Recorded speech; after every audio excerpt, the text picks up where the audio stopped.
नमस्कार, सादर प्रणाम। मैं डॉक्टर ओपी मिश्रा द संकेत लाइव से। आज की खबर सुनकर आप हैरान भी होंगे, गुस्सा भी आएगा और फिर एक सवाल अपने आप में उठेगा कि भारत में गरीब कौन? भारत में गरीब कौन, भिखारी कौन और असली भिखारी कौन? क्योंकि मध्य प्रदेश के इंदौर में पकड़ा गया एक भिखारी असल में करोड़ों का मालिक निकला और दूसरी तरफ काशी की मणिकर्णिका घाट पर एक भिखारी की धर्मशाला, जिसका जन्म करुणा और मानवता से हुआ था, वो बुलडोजर से मिटा दी। यानी एक तरफ भिखारी करोड़पति, दूसरी तरफ भिखारी की विरासत खत्म। अब इस खबर को सिर्फ सनसनी मानकर नहीं छोड़ सकते, क्योंकि इसके अंदर सिस्टम, आस्था, विकास और गरीबी की बहुत बड़ी कहानी छिपी है। चलिए शुरू करते हैं। पहले इंदौर का मामला। इंदौर की सराफा गलियों में बरसों से भीख मांगने वाला व्यक्ति मांगी लाल, जैसा नाम वैसा काम। देखने में ऐसा भिखारी कि लकड़ी की फिसलने वाली गाड़ी आपने देखी होगी ना, सारी दुनिया का बोझ हम उठाते हैं, वो उसमें व्हील्स नीचे पहिए लगे होते हैं, ऐसे ऐसे चलते रहते हैं। तो फिसलने वाली गाड़ी, पीठ पर बैग, हाथ में जूते का सहारा और बिना बोले बस लोगों के पास जाकर खड़ा होना। दे उसका भला न दे उसका भला। लोग दया में पैसे दे देते थे, लेकिन महिला एवं बाल विकास विभाग के भिक्षावृत्ति उन्मूलन अभियान में जब मांगी लाल का रेस्क्यू हुआ तो अधिकारियों के होश उड़ गए, क्योंकि भिखारी कोई साधारण भिखारी नहीं निकला, ये निकला करोड़ों की संपत्ति का मालिक। जांच में सामने आया कि मांगी लाल रोजाना 500 से 1000 रुपए तक भीख से कमा रहा है। लेकिन असली खेल यहाँ से शुरू होता है। मांगी लाल सिर्फ भीख नहीं मांगता था, वो भीख को बिजनेस बनाकर चलाता था। इसलिए कहा गया है कि बिजनेस कोई छोटा नहीं होता, कोई बड़ा नहीं होता। जो दतून बेचता है वो भी बिजनेस कर रहा है।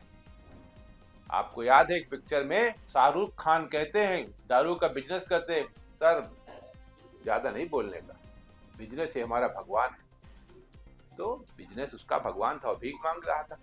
पूछताछ में उसने स्वीकार किया कि वो भीख में मिले पैसों का इस्तेमाल सराफा बाजार में व्यापारियों को ब्याज पर कर्ज देने में करता था। जी हाँ, जो लोग उसे बेचारा समझकर पैसे देते थे, वही पैसे वो व्यापारियों को ब्याज पर देता था और रोजाना ब्याज वसूलने सराफा आता। यानी भिखारी नहीं, मिनी बैंक, वो भी चलती फिरती मिनी बैंक। अब संपत्ति देखिए। नोडल अधिकारी दिनेश मिश्रा के अनुसार मांगी लाल के पास इंदौर के अलग अलग इलाकों, इंदौर जैसा शहर, 3 पक्के मकान हैं। भगत सिंह नगर में 16 बाई 45 फीट का 3 मंजिला मकान, शिवनगर में 600 स्क्वायर फीट का दूसरा मकान और अलवास में 10 बाई 20 फीट का 1 BHK का मकान। सबसे बड़ी बात यह है कि अलवास वाला मकान उसे शासन ने रेड क्रॉस की मदद से विकलांगता के आधार पर दिया था, यानी सरकारी मदद भी ली और साथ में भीख का नेटवर्क भी चलाया। इसके अलावा मांगी लाल के पास 3 ऑटो हैं जिन्हें वो किराए पर चलाता है और एक डिजायर कार भी है, वो भी ऐसी डिजायर कार जिसमें उसने ड्राइवर रखा है। यानी भिखारी भी है और कार भी ड्राइवर वाली है। अब सोचिए इंदौर में असली जरूरतमंद कौन है? वो गरीब जो अस्पताल में इलाज नहीं करा पाता, वो मजदूर जो 2 वक्त की रोटी के लिए जूझता है, या वो भिखारी जो लोगों की सहानुभूति को निवेश बनाकर ब्याज कमाता है। अब प्रशासन का दावा सुनिए। इंदौर में फरवरी 2024 से भिक्षावृत्ति मुक्त अभियान चल रहा है। सर्वे में 6500 भिक्षुक मिले, 4500 की काउंसलिंग कर भिक्षावृत्ति छुड़ाई गई। उसे छोड़ते उड़ते है नहीं, न दारू की लत छूटती न भीख मांगने की। 1600 को रेस्क्यू कर उज्जैन के सेवाधाम भेजा गया। 172 बच्चों का स्कूल में दाखिला कराया गया। प्रशासन कह रहा है कि आगे भी सख्ती जारी रहेगी। लेकिन यहाँ असली सवाल यह है कि भिक्षा सिर्फ गरीबी नहीं, कहीं कहीं प्रोफेशन भी बन गया है। और जब प्रोफेशन बन जाता है तो उसका शिकार असल गरीब हो जाता है। अब कहानी का दूसरा हिस्सा। कहानी मणिकर्णिका और भिखारी धर्मशाला, यानी मणिकर्णिका घाट पर जहाँ वो शमशान है बनारस में, वहाँ 2 धर्मशालाएं थी, बनवाई गई थी। एक बिरला ने बनवाई थी, यानी बिरला धर्मशाला, और दूसरी एक भिखारी के धन से बनी थी जिसे कहते थे भिखारी धर्मशाला। लेकिन अब दोनों जमींदोज हो चुकी, बुलडोजर से जमींदोज कर दी गई हैं। और सवाल ये उठता है कि स्मार्ट और भव्य क्वेटो में धर्मशाला की जरूरत क्या है? वहां तो आलीशान बिल्डिंग होनी चाहिए, 5 स्टार और 7 स्टार होटल होने चाहिए।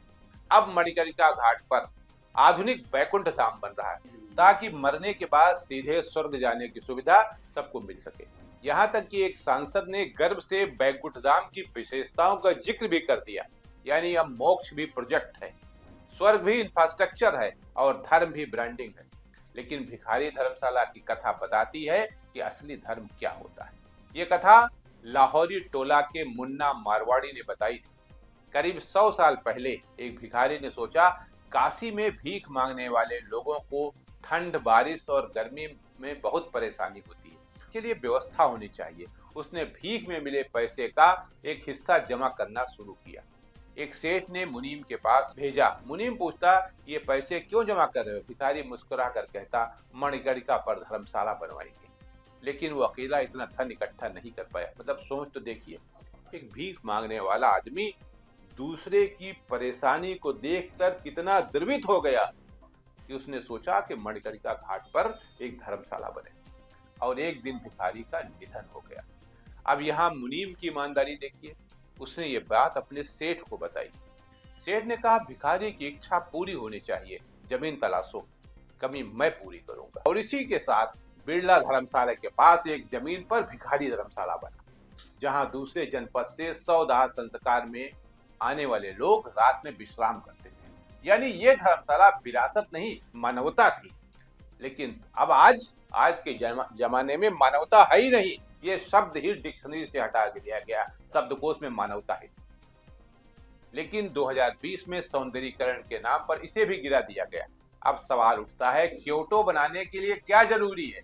घाट का पत्थर चमकाना, सड़क को हाईवे बनाना, या उस शहर की आत्मा बचाना? क्योंकि भिखारी धर्मशाला जैसी चीजें शहर की आत्मा होती हैं। ये बताती है काशी सिर्फ मंदिरों का शहर नहीं, काशी करुणा का शहर भी था। लेकिन अब उस करुणा को भी हटाया जा रहा है। विकास का मतलब अगर सिर्फ कंक्रीट है और सौंदर्यीकरण का मतलब सिर्फ पोस्टर वाली काशी है, तो फिर भिखारी महल जैसी धरोहरें मिटेंगी ही। क्योंकि ऐसी धरोहरें सवाल पूछती है और लोग जवाब क्या देते हैं। मैंने 2024 के इलेक्शन के 4 दिन पहले मैं बनारस गया था और वहां से लौटने के बाद मैंने एक स्टोरी लिखी थी, चुनाव जीत तो जाएंगे किसी तरह। जीत गए। अब फिर आज मैं सवाल उठा रहा हूं, चुनाव वहां से नहीं लड़ेंगे इस बार। कौन, आप सोचना है, लेकिन नहीं लड़ेंगे, ये पक्का है। ऐसी धरोहरें सवाल पूछती हैं, बताती हैं कि असली धर्म कौन था। वो भिखारी जिसने गरीबों के लिए धर्मशाला सोची, या वो सत्ता जिसने उसे बुलडोजर से बुलडोज कर दिया। और अंत में 2 भारत सामने खड़े, एक इंदौर का भिखारी जो भीख को ब्याज में बदलता है, और एक काशी का भिखारी जो भीख को धर्मशाला में बदलना चाहता था। एक तरफ नकली मजबूरी का कारोबार, दूसरी तरफ असली मजबूरी की सेवा। और यही भारत की सबसे बड़ी त्रासदी है, जहां धर्म के नाम पर धंधा और धंधे के नाम पर धर्म और विकास के नाम पर करुणा भी मिटती है। आपकी राय क्या है? क्या भिक्षावृत्ति अब संगठित बिजनेस बन चुकी है? और क्या काशी को क्योटो बनाने की कीमत हमारी विरासत और मानवता चुका रही? कमेंट में लिखिए। वीडियो को लाइक करिए, शेयर करिए। द संकेत लाइव को सब्सक्राइब जरूर करिए। आज के लिए इतना ही। नमस्कार।